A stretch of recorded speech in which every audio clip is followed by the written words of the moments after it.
Hey guys, welcome back to whatever this is, and today it is the 20th anniversary of Skies of Arcadia.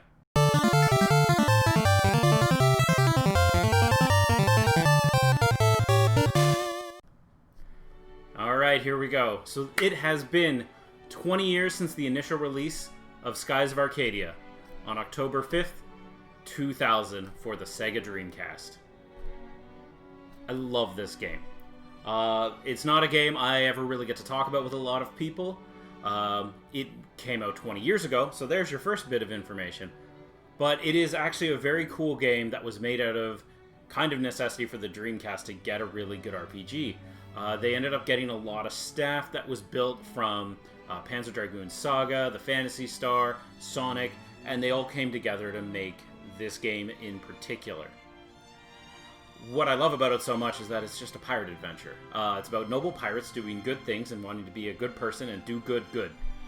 I love it. It's very childish, but like there's something so heartwarming about just how goofy it is. They even have like two divisions of pirates. There are blue rogues, and then there are the other pirates who will actually steal from people. So if it's a blue rogue and they're having the blue rogue flag, don't worry, they're good people.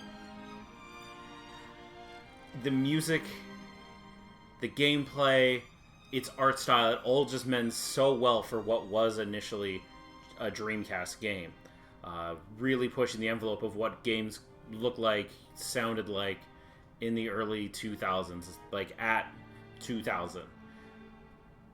I loved it. I didn't pick it up right away. That's the one thing I'll admit. I didn't pick it up right away. And I wish I kind of did, but I didn't. I wasn't really paying attention to it at the time. I think I was more obsessed with Final Fantasy IX coming out. I will save my Final Fantasy IX stories for another day. But you have three main characters, Viz, Akka, and Fina. They are great. All three of them bring something different to the table. Viz is your the main character. He's the leader of the road. Akka is your spunky, sidekicky character, but she'd kick your butt with her giant boomerang weapon of awesome.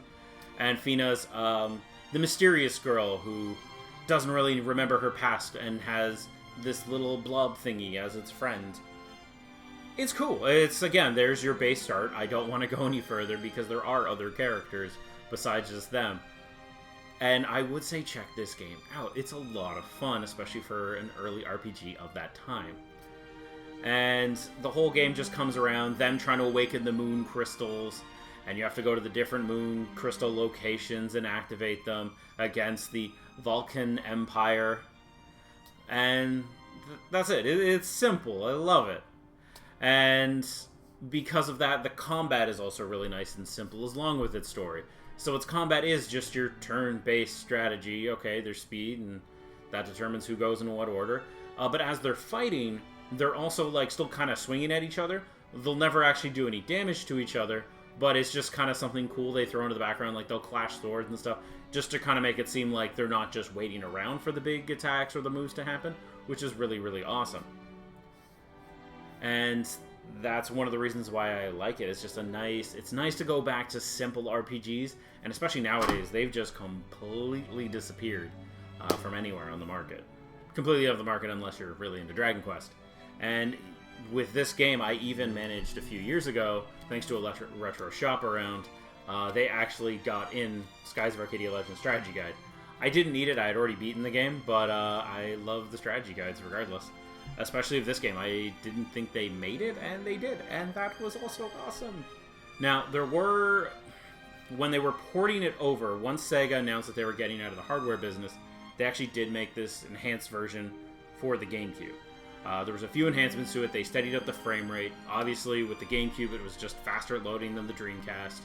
And then they added a bunch of more side quests and subplots, which was a good expansion into the world, because they actually did go pretty deep into a lot more lore of what the world was, which is a shame because they did such a good job of that. I wanted more of that world. Even if it wasn't with these characters, I wanted more of the Skies of Arcadia world. It would have been incredible, but we didn't get it, which is really unfortunate. There was even a PS2 port apparently in the works. I don't know what happened. Apparently it was pretty close to finish. Maybe the sales just weren't great on the GameCube, so they just didn't do it. It's a shame, because if it was on the PS2, I think even more people would have got it. I don't know what happened to it. I wish that PS2 version did come out, but it didn't. And if it did, I think more people would have even liked Skies of Arcadia, but who knows what would have happened. Now, the other time a port or something was talked about was when Sega was going real gung-ho about porting all those old Dreamcast games to the PS3 and 360. And they did say that once they got through that initial wave that they had announced, they were looking at doing Skies of Arcadia as it was the next one. And they just didn't do it. They said it would happen possibly after Shenmue. But by the time we got a Shenmue HD, it never happened. So I don't know if it'll ever happen. There was even a Windows port announced back in 2004. That never happened. Who knows? There's even been people who have worked on these games who said they would come back to work on the game if given the opportunity. To how true that is, don't know, but they did say in interviews, so it sounds like even the staff would still like to come back to it, but I don't know if it's going to happen. I would love to see more Skies of Arcadia, though. But when it comes to Skies of Arcadia, as I said early on, I didn't actually pick it up right away. I actually picked it up shortly after. I always remember it was after Kingdom Hearts 2 came out.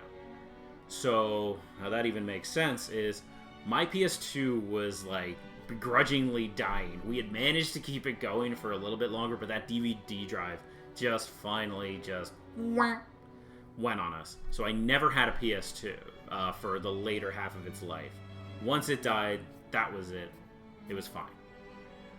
So what I did is I took my PS2 games and I traded them all into EB Games because I didn't have a system. The system was fried. Me and my brothers knew it was fried. It was no longer coming back. And I traded in and grabbed this, Skies of Arcadia. Not this exact version. That version I bought at GameStop at that time, or EB Games at that time, didn't have a manual. So I held on to that one for quite a few years. Then I believe when the Wii was coming out, I got rid of that copy, but I always knew I wanted to buy it again, but with a manual. And I did eventually do this. I remember it was when the Canadian dollar went absolutely crazy. And we were actually stronger than the American dollar for once, so I actually bought it online all those years ago, sealed. It was a brand new copy. And again, brand new copies, eBay at that time wasn't crazy. It wasn't your best place to go, as you would pay like a smidge more, mainly because I like the idea of looking at my games just before I buy them. But at the time, this was pretty much just its new value. That was it. It wasn't crazy expensive, which I liked. And this has been the same copy I've had ever since that time. And this Dreamcast one, I got really lucky. A local retro shop, Retro Game Bros, actually had a sale for their holiday season. And this was one of their Christmas deals. I snagged it. I always said I wanted it. I couldn't afford it, but the price was just right. And I couldn't sit on it anymore. I love it that much where this is one of the few times I will own 2 copies of the same game. Even if this one is probably the one I'll go back to. That's actually, now that I'm thinking about it, that's where I got this. I got this from Retro Game Bros as well. Great store in the Toronto area. So anyways, guys, those are some thoughts. Some things I've heard online over the years about Skies of Arcadia. Some cool little memories. It's been 20 years of Skies of Arcadia. Absolutely wonderful game. Please, check it out if you haven't. If you can, give it a play. So until then, guys, take care. Have a good one.